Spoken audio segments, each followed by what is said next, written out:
India China യുദ്ധത്തിൽ പങ്കെടുത്ത സൈനികന് രക്തം കൊടുത്തു എന്ന പേരിൽ തരം താഴ്ത്തപ്പെട്ട ഒരു കമ്മ്യൂണിസ്റ്റ് നേതാവുണ്ട് ഭാരതത്തിൽ. നമുക്കെല്ലാവർക്കും പ്രിയപ്പെട്ട, കമ്മ്യൂണിസ്റ്റുകാർക്ക് ഏറെ പ്രിയപ്പെട്ട VS അച്യുതാനന്ദൻ.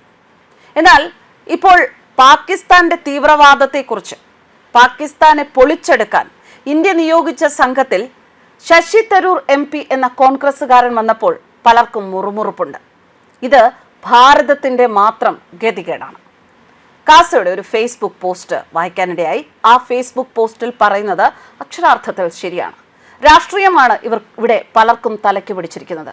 രാഷ്ട്രീയം തലയ്ക്ക് പിടിക്കുമ്പോൾ രാജ്യസ്നേഹവും കൂടെയുള്ള സഹജീവി സ്നേഹവും ഒക്കെ രണ്ടാമതാക്കി മാത്രം ചിന്തിക്കുന്ന ചില പ്രത്യേക ആൾക്കാർ അവർ നമ്മുടെ നാട്ടിലുണ്ട്.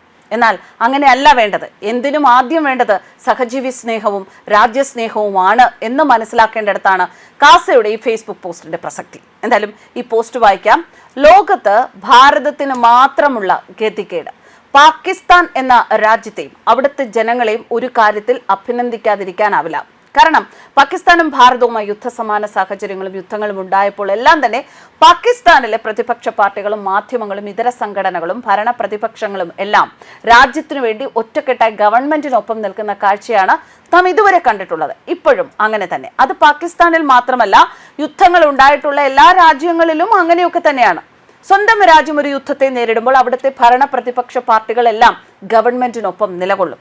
പക്ഷെ ഒരു യുദ്ധമുണ്ടാകുമ്പോൾ രാജ്യത്തിനകത്തും പുറത്തുമുള്ള ശത്രുക്കളെ ഒരുപോലെ നേരിടേണ്ടി വരുന്ന ഗതികേടുള്ള ഒരേ ഒരു രാജ്യം ഭാരതം മാത്രമാണ്. ഇവിടെ രാജ്യത്തിന് പുറത്തുള്ളതിനേക്കാൾ കൂടുതൽ ശത്രുക്കൾ രാജ്യത്തിനകത്താണ്. രാജ്യം ഒരു യുദ്ധത്തെ നേരിടുമ്പോൾ പ്രതിപക്ഷ നേതാവ് മുതൽ താഴോട്ട് ലോക്കൽ അണികൾ വരെ രാജ്യത്തെ പരാജയപ്പെടുത്താൻ വേണ്ടി രംഗത്തിറങ്ങും. രാജ്യത്തിനു വേണ്ടി പോരാടുന്ന സൈനികരുടെയും അവർക്ക് നേതൃത്വം കൊടുക്കുന്ന ഗവൺമെന്റിനെയും മാനസികമായി തകർക്കാനും അവരുടെ ആത്മവിശ്വാസം ഇല്ലാതാക്കാനും വേണ്ടി എന്തൊക്കെ ചെയ്യാൻ സാധിക്കുമോ അതെല്ലാം ചെയ്യുന്ന കാഴ്ചയാണ് ഈ 2025 ഇന്ത്യ പാക് പ്രശ്നത്തിലും നാം കണ്ടുകൊണ്ടിരിക്കുന്നത്. രാജ്യത്തിന്റെ പ്രതിപക്ഷ നേതാവായ രാഹുൽ ഗാന്ധി കരുതുന്നത് താൻ പ്രതിപക്ഷ നേതാവല്ല, ശത്രുപക്ഷ നേതാവാണ് എന്നാണ്. അദ്ദേഹം ഏതൊക്കെ വിദേശ രാജ്യങ്ങൾ സന്ദർശിച്ചിട്ടുണ്ടോ, എവിടെയൊക്കെ നടന്നിട്ടുള്ള പരിപാടികളിൽ എല്ലാം തന്നെ സ്വന്തം രാജ്യത്തെ എന്തുമാത്രം ഇകഴ്ത്തിക്കാട്ടാമോ അതൊക്കെ അദ്ദേഹം ചെയ്തിട്ടുണ്ട്. ജനരോഷം ഭയന്ന് പെഹൽഗാം ആക്രമണം മുതൽ ഗവൺമെന്റിന് സപ്പോർട്ട് എന്ന നിലയിൽ നിലകൊള്ളുന്നു എങ്കിലും ആത്മാർത്ഥപൂർണമായ ഒരു സമീപനമല്ല കോൺഗ്രസ് ഇന്ത്യ പാക് വിഷയങ്ങളിൽ സ്വീകരിച്ചുകൊണ്ടിരിക്കുന്നത്. ഭാരതം പാകിസ്ഥാന് നൽകിയ തിരിച്ചടി ലോകരാജ്യങ്ങൾക്കെല്ലാം കൃത്യമായി ബോധ്യപ്പെട്ടു കഴിഞ്ഞു. പക്ഷെ അതിന്റെ ക്രെഡിറ്റ് മോദി ഗവൺമെന്റിന് ലഭിക്കുമെന്നുള്ളത് കൊണ്ട് അതിനെ ഏതൊക്കെ രീതിയിൽ വില കുറച്ച് കാണിക്കാമോ അതെല്ലാമാണ് കോൺഗ്രസും മറ്റു പ്രതിപക്ഷ പാർട്ടികളിൽ ചിലരും ഇപ്പോൾ ചെയ്തുകൊണ്ടിരിക്കുന്നത്. അതിന്റെ ഉത്തമ ഉദാഹരണമാണ് ശശി തരൂരിനെ നിയന്ത്രിക്കാൻ കോൺഗ്രസ് നേതൃത്വം ശ്രമിക്കുന്നത്. ശശി തരൂർ ഒരു പൗരൻ എന്ന നിലയിൽ തന്റെ രാജ്യത്തിനൊരു പ്രശ്നമുണ്ടായപ്പോൾ രാജ്യത്തിനൊപ്പം നിലകൊള്ളുകയാണ് ചെയ്തിരിക്കുന്നത്. അത് പാടില്ല എന്നാണ് കോൺഗ്രസ് നേതൃത്വം പറയുന്നത്. ശശി തരൂർ രാജ്യത്തിനൊപ്പം നിലകൊള്ളുമ്പോൾ കോൺഗ്രസ് പാർട്ടി പറയുന്നത് തരൂർ പാർട്ടിയുടെ നിലപാടിനൊപ്പം നിൽക്കണമെന്നാണ്. അപ്പോൾ അതിനർത്ഥം കോൺഗ്രസ് രാജ്യത്തിനൊപ്പം അല്ല എന്ന് തന്നെയല്ലേ?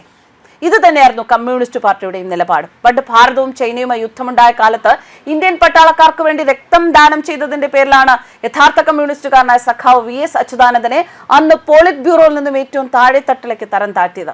ഇന്നും കമ്മ്യൂണിസ്റ്റ് പാർട്ടിയുടെ ആ നിലപാടിൽ വലിയ മാറ്റമൊന്നുമില്ല. സത്യത്തിൽ ജനവികാരം ഭയന്നുകൊണ്ട് മാത്രമാണ് ഈ പ്രധാന പ്രതിപക്ഷ പാർട്ടികൾ രാജ്യത്തിനും ഗവൺമെന്റിനും ഒപ്പമാണ് എന്ന് നടിക്കുന്നത്.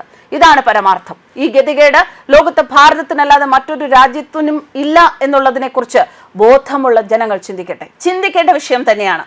രാഷ്ട്രീയത്തിന്റെ പേരിൽ രാജ്യത്തെ ജനങ്ങളെ പരസ്പരം പോരടിപ്പിക്കുന്ന ഭാരതം എന്ന രാജ്യത്തെക്കുറിച്ച്. ന്യൂസ് ഡെസ്ക് കർമ്മ ന്യൂസ്.